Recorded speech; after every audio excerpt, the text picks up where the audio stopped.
Have you ever stopped to ponder what would occur if mermaids were real and in dire need of our assistance?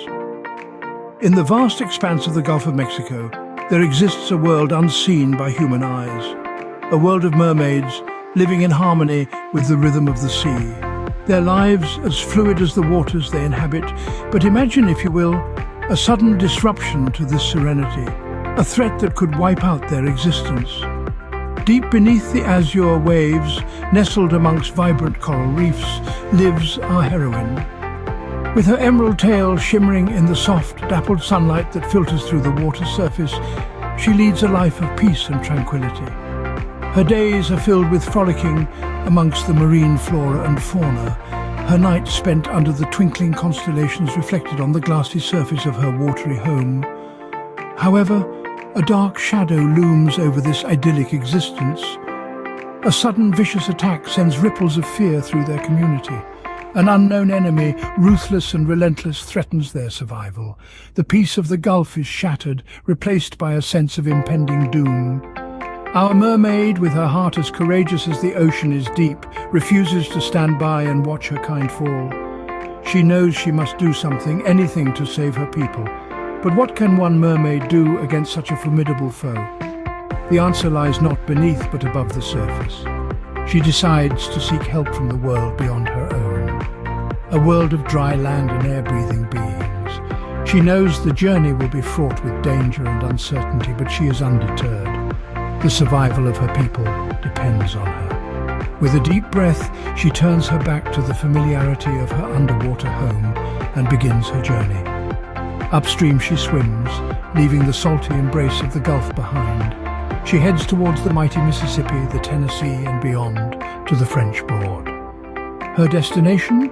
A town known as Marshall, nestled in the heart of North Carolina. And so, our brave mermaid, undeterred by the vast unknown, began her perilous journey upstream. Can you imagine the daring and resolve it takes to swim against the current, not knowing what lies ahead? Our mermaid friend knows this all too well. Her journey from the Gulf of Mexico is no small feat. It's a long, arduous trip up the Mississippi, where the water is as relentless as it is muddy. Each stroke against the powerful current is a testament to her determination. She is a small, shimmering figure against the vast, swirling waters of the Mississippi. Then she meets the Tennessee, a river as wild and unpredictable as the music it's named after. But she's not deterred. She's driven by a purpose greater than herself. The survival of her people depends on her. The French Broad awaits her next, a river with a character all its own. The waters here are colder, the journey more treacherous, but she's a mermaid, born of the sea, and she's made of sterner stuff. She swims on, her resolve unwavering. Then, in the midst of this relentless journey, she encounters the unexpected, the Dakwa. In the world above the waves, the Dakwa is a creature of myth and legend, a giant fish said to inhabit the deepest parts of the river. To the mermaid, it's no myth. It's a reality, and a daunting one at that. But the Dakwa is not a foe. It's a fellow creature of the deep, a friend. It's been a long time since the Dakwa has seen one of her kind. A bond forms between them, as often happens when two creatures of the deep meet in a world that isn't theirs. The Dakwa, with its wisdom of the ages, shares stories of the river, the dangers that lie ahead, and the ways to overcome them. The meeting with the Dakwa, rather than deterring her, only strengthens her resolve. She continues on her path, driven by the fate of her people. For a mermaid on a mission, the journey is but a part of the adventure, and every encounter a step towards her goal. Have you ever heard of Marshall, a town where the extraordinary becomes ordinary? Well, our mermaid friend, weary from her travels, had not. As she approached the town, she was greeted by the vibrant and welcoming community of artists. Marshall is not your everyday town. It's a place where creativity flows as freely as the French Broad River that dances along its edges. The town is a canvas, and its residents, the artists, paint a beautiful picture of unity and diversity with their distinctive styles.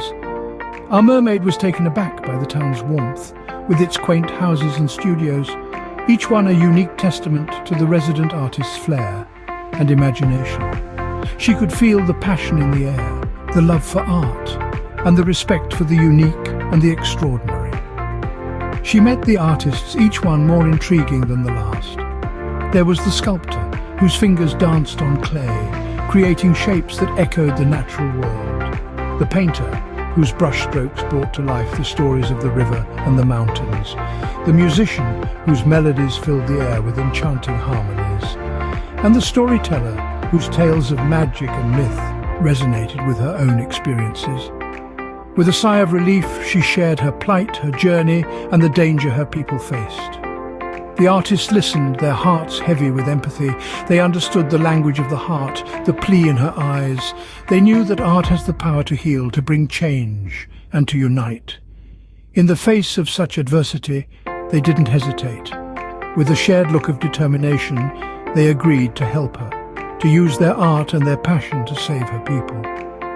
It was a moment that spoke volumes about the spirit of Marshall, a town where the extraordinary becomes ordinary. Moved by her story, the artists of Marshall pledged to aid her, proving that sometimes help comes from the most unexpected places. Can the combined force of merfolk and humans stand against the looming threat?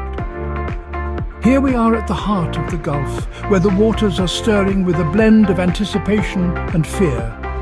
The artists of Marshall, armed with their creativity, join forces with the merfolk, ready to face the unknown adversary. As the battle unfolds, the union of these two worlds becomes a spectacle of courage and resilience. The artists, using their skills in ways they never imagined, concoct strategies, devise traps, and even use their art to confuse and distract the enemy. The merfolk, with their strength and agility in water, execute these plans flawlessly. The result is a dance of teamwork, a symphony of unity against the common threat. The battle is fierce, and the odds seem insurmountable. But the spirit of camaraderie, the shared will to protect their homes, fuels their determination. It's this indomitable spirit that turns the tide of the battle. The enemy, overwhelmed by their unity and resolve, retreats, leaving behind a victorious group of merfolk and humans. Their victory isn't just a triumph over a common enemy, it's a celebration of unity, a testament to the strength of bonds formed in adversity. Charged with the joy of their victory, they return to the quaint town of Marshall. The town, now a melting pot of humans and merfolk, resonates with their triumphant return. The streets of Marshall are filled with vibrant colours and jubilant faces. A grand parade marks the celebration of their victory. The artists, the merfolk, and the giant mythical fish Dakwa all participate in this grand festivity. The air is filled with cheers, laughter, music, and stories of their heroic battle. The parade, a spectacle of unity and camaraderie, is a fitting tribute to their shared victory. In the end, it was not just a victory for the merfolk, but for all of Marshall, a testament to the power of unity and the bonds formed in adversity.